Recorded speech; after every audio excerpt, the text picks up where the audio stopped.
Welcome to Chaos, Courage and Coffee, the podcast for anyone who's felt like on the outside I'm holding it together, but inside I'm struggling.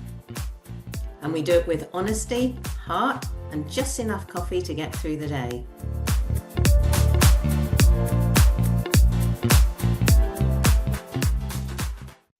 Hello, Vanessa. How are you? I'm good, Brett. How's it going? I'm well, thank you. Good. So this week's episode, I thought I would talk about motivation because I know it's something that people struggle with quite regularly, in fact, and I think pretty much everybody struggles with motivation at some point in time, whether it's doing a task around the house, the to-do list that my wife has ready for me, or doing something for work, or doing something for business, or whatever the case may be. We all struggle with motivation from time to time. So I thought I'd bring this up and let's make it real for the people that are listening, and maybe see what we can do about it. Yeah, do you think it depends on, it was interesting because you mentioned, stuff around the house.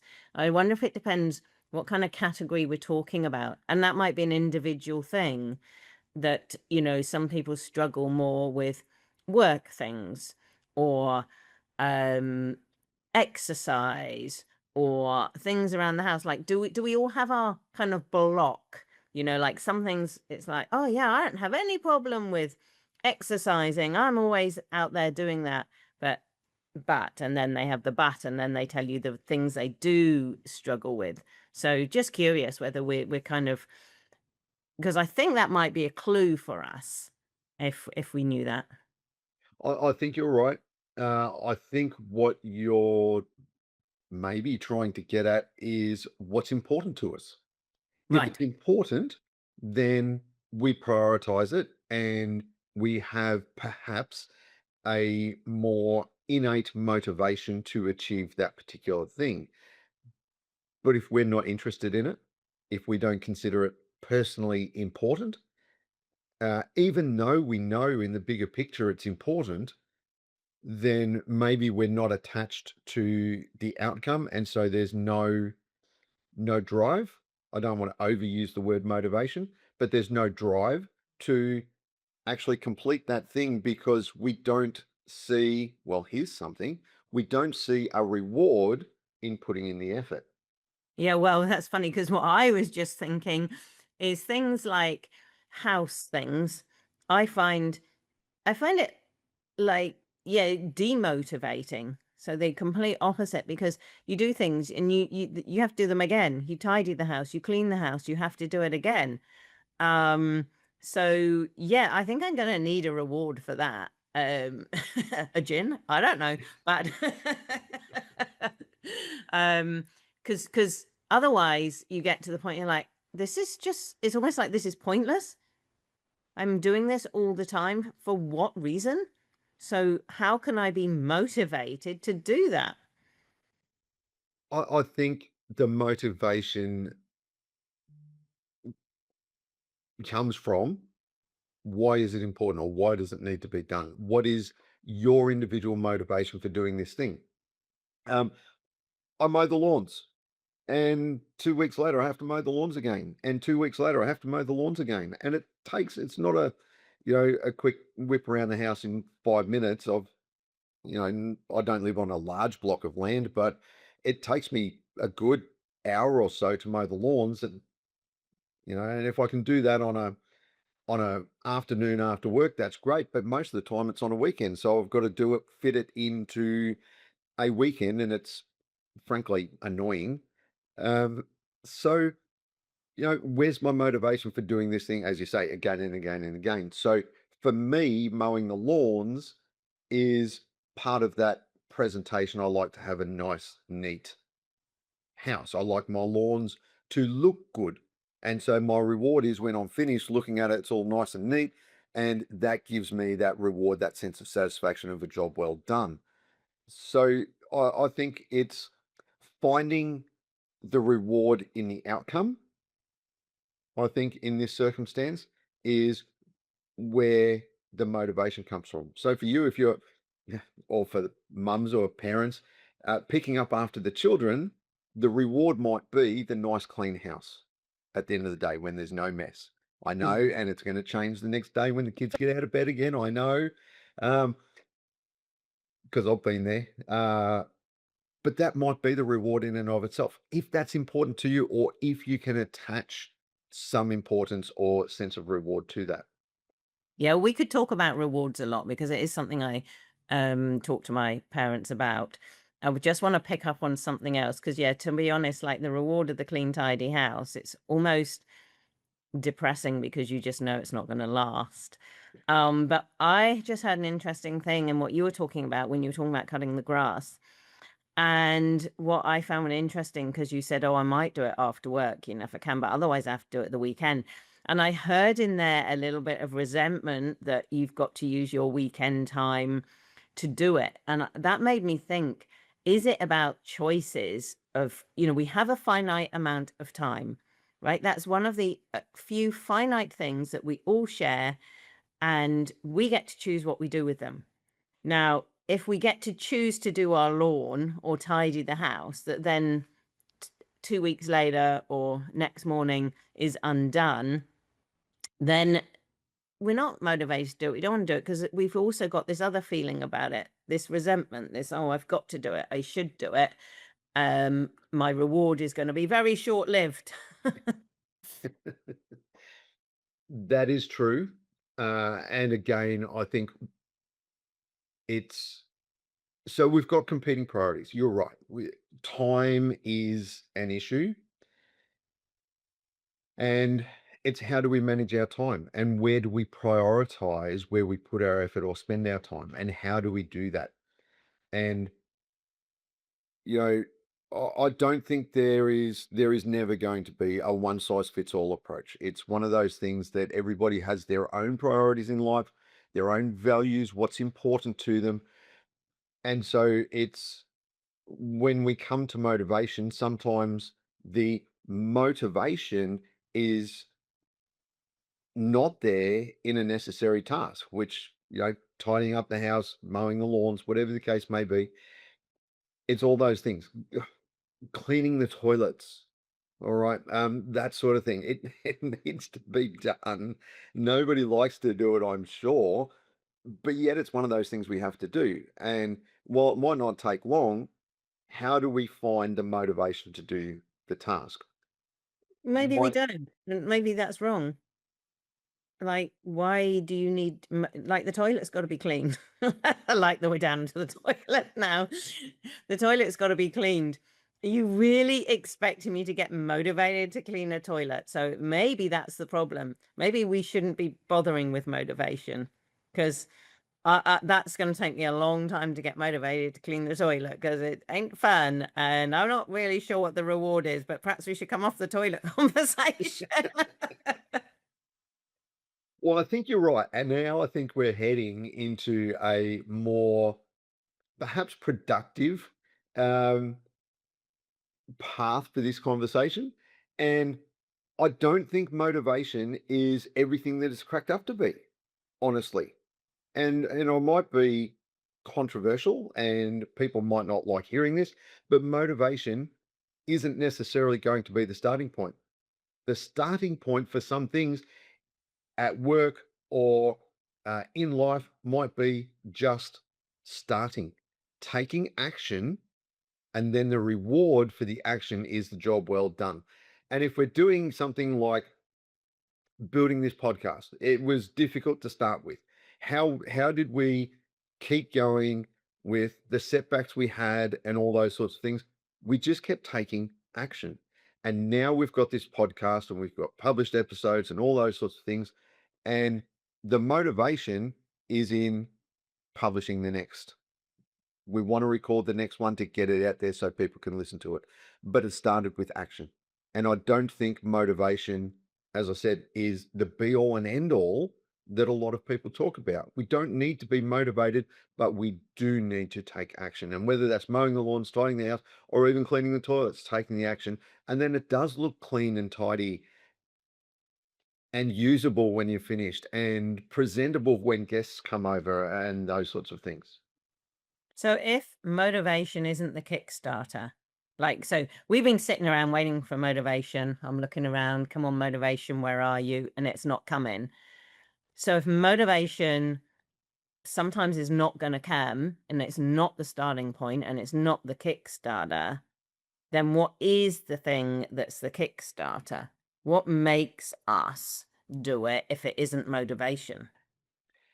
It is knowing what we want to do or need to do, as the case may be, breaking it down into a bite-sized piece that we can take action on. So if I need to do some repairs around the house, I don't know, um, whatever, um, oil some squeaking doors. You open, close the door squeaks, so we don't want the noisy doors. So I have to go and oil the door hinges to stop the squeaking.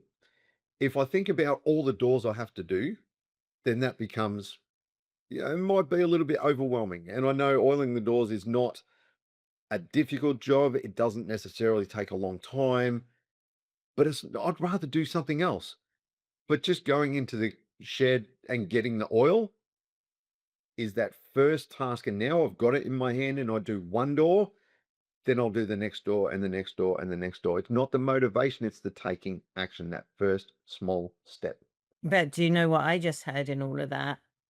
I heard, well, I heard two things, but one, I heard it's your thinking about it that prevents you. And I heard again that resentment of it's going to take time, which is interesting that it's about allocating time to it. And when we're quite precious about our time, but it's also the thinking about it. Like, so what you did by breaking it down, instead of thinking this is a huge task, this is going to take ages, you needed to change the thinking in order to get started on it. So yeah, maybe motivation isn't the issue. It's I mean, there is breaking it down, knowing what to do, and making easy first steps. And I do that with stuff that's just not happening. Like exactly that. I will I will get the oil out, and that will sit there for a while until I eventually get round to it. But I've done that first step and it's just sitting there telling me it needs doing until I'm thinking, you know what, I'm actually going to allocate some time to that without feeling resentful. It's like, actually, you know what? Yeah, I'm gonna do that now. Um, so yeah, that's interesting. The thinking about it precedes the action, maybe, but that could be debatable. So I'm gonna stop there and let you see what you say. Well, I find, and I have found through experience, that once I go and get the oil can and I grease that first door, I do that because I'm up and moving and I'm taking action. Then I find the next chore on my to-do list becomes a little bit easier. So I'll do that one. And then all of a sudden, I find I've spent a few hours, not just a couple of minutes, and I don't resent the time because the action came first and then the motivation followed. And I've been able to, through doing that one small action of going and getting the oil can to oil the door to stop the squeak, I find that my motivation to continue has grown and I knock off a few of those things on the list. And I feel productive at the end of it because I've taken action on so many different things, or I've achieved this much of that much of my list, if that makes sense. And it sounds like your mood or state has changed, and that's what then makes you get more involved in the task. So your kind of thinking and mode and state about it all at the beginning is reluctance, don't want to do it, and then you find the small bit that's really easily achievable that you can do, and then you've done that first bit and suddenly something within you changes. And I wouldn't call it motivation. It was just the mood and state is the closest I've got to it, has changed, which it's almost like you've taken your foot off the brake It's like, oh, right, now we can just keep moving forwards now.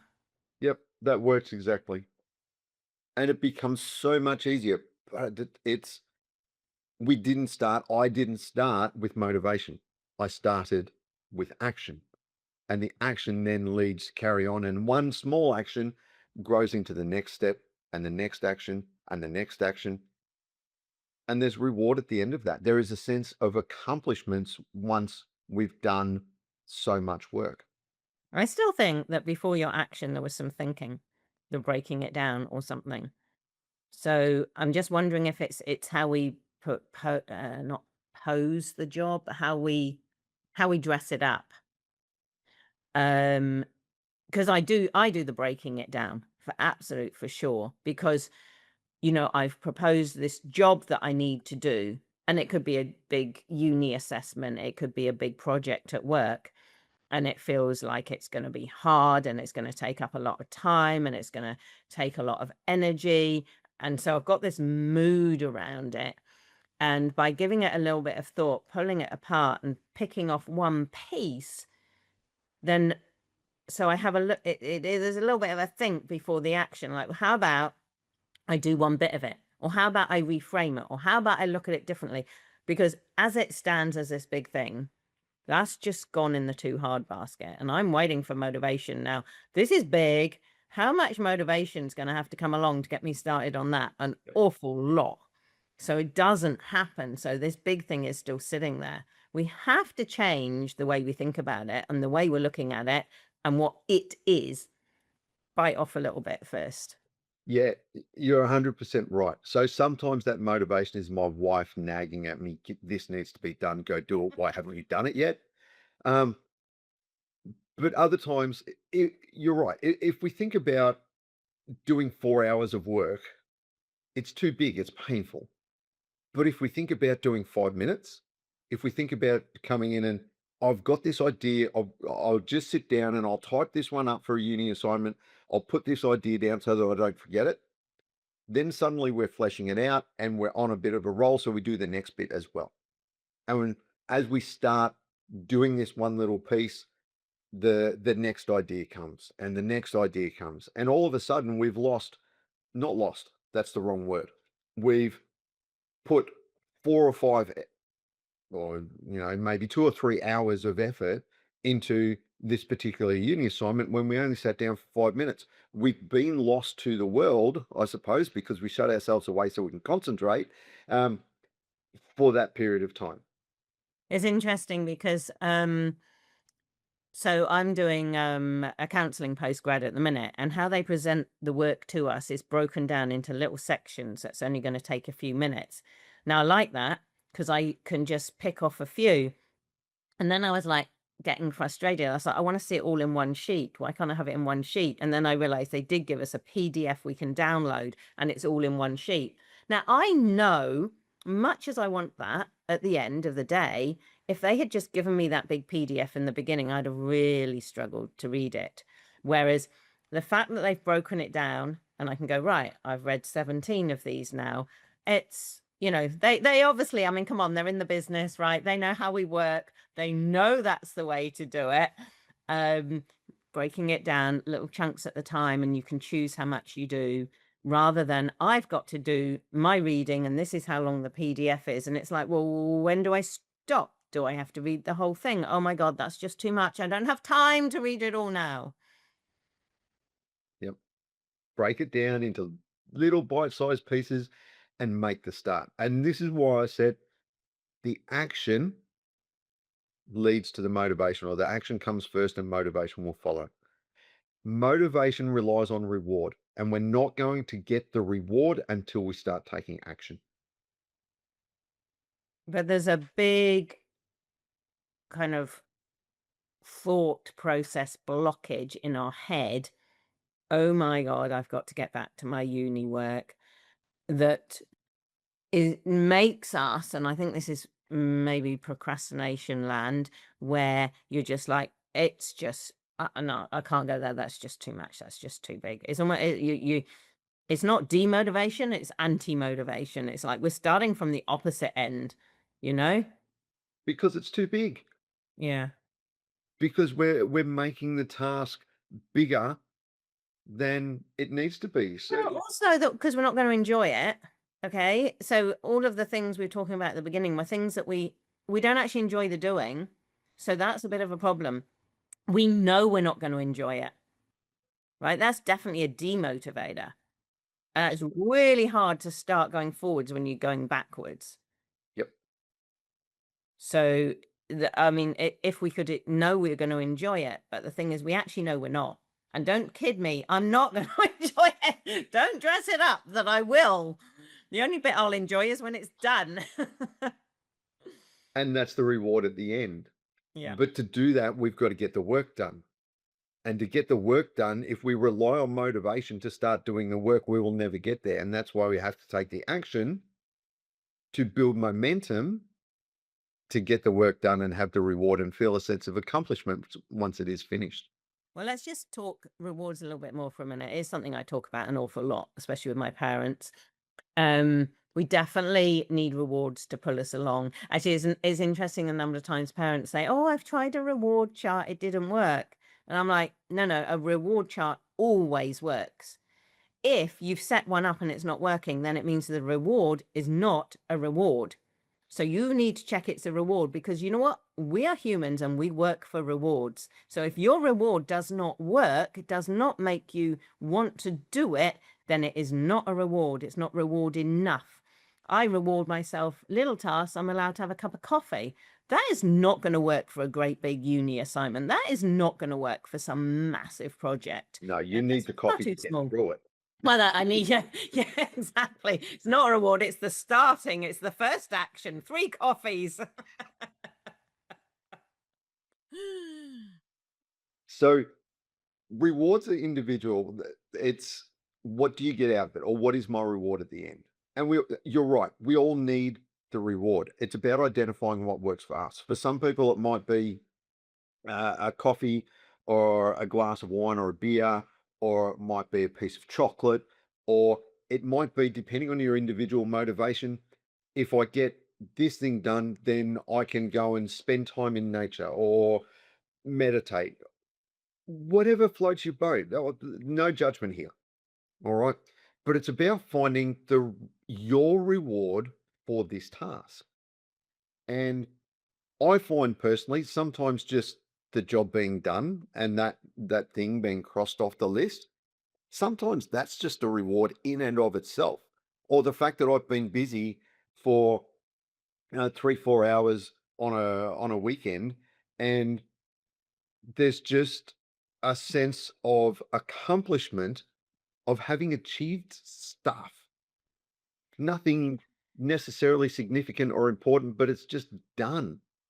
So, not wanting to change the topic into rewards, but just a note here for everybody, the reward does have to be kind of the right size and the right fit. Because what happens is some people reward themselves massively for something small. And it really doesn't, then you've got nothing for the big things. You don't, oh, I clean the house and cut the grass. Great. Now I reward myself with a holiday. Right. Sorry, that's not going to work, because how are you going to reward your bigger things? And the other thing to quickly note in here that is really important, and they've done studies on it, is about delayed gratification, which is a little bit about what we're talking about. So not something we can go into here, because we're talking about like motivation and its place and whether we need it and how to work without it. But definitely remembering that rewards of some sort, whether it's what Brett's saying, just the feeling of satisfaction. Okay, it doesn't have to be a tangible thing. It's just that feeling of I've done it.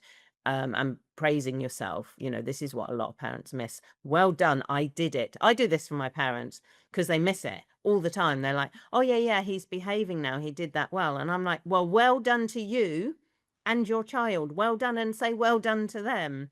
So a reward doesn't have to be a big thing, and it doesn't have to be a tangible thing. Yeah, I agree. And sometimes it's not even a reward from self, it can be a reward from others. Thank you for getting that done. Or for parents, it might be you're a great helper. All right. And the language, I think we could talk on that another day, how rewards or how praise is given. Um, but Yeah, you're right. It needs to be proportional and it needs to be relative. What is my reward for doing this? And again, this takes us all the way back to the start when we started. Um, what is the reward? What do I get out of doing this? Why is it important or why should I do it? Mm. And we all need to have, and it doesn't matter what we do. I don't think it's pretty much everything in our lives we relate effort to reward. And when we don't see the reward, whether it's at work, whether it's at home, in ourselves and the tasks we set ourselves or goals, if there's no reward at the end, there is definitely going to be a a reluctance to take action. Just before we summarize, and I just want to throw in one more quick thing. You might actually get a negative, like where someone goes, "Oh, well, you didn't do that very well, or you missed that." So you get, I don't know what that is, anti-reward. I don't know. It's the complete opposite. So um, that is really not going to help us want to do it or try it again. An absolute demotivator. Yes. So should Yeah. we summarize? Yeah, I think we should. I think we should. So motivation is not the starting point. If we wait for motivation, we probably never get anywhere. All right. And I think to the starting point needs to be taking that first step, breaking the big task down into a little task and doing that first 5-minute thing, taking action. And once we take that action, then momentum builds. And I don't think we talked enough about that directly, but it's implicit in our conversation. Taking that first action leads to momentum, reward, and motivation to continue. Alrighty, I hope that's been really helpful for people just to break it down and give you a little bit of inspiration and seeing how you can make changes for yourselves that might help you do some things that were not happening that, make you feel that you're moving forwards in life. And also, I hope having this conversation today helps you realize that you're not the only one. It happens to all of us. And it's about how we overcome them, these little problems. That's the important thing. Cool. Thanks, Brett. Thanks, Vanessa. And thank you, everybody, for listening.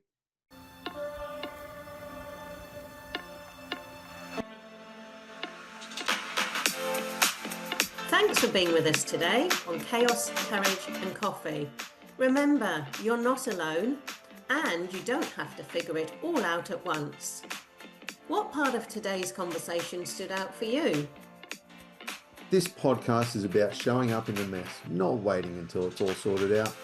If today helped, share it with someone else who might need it too. And if you're navigating your own version of chaos, we'd love to hear about it.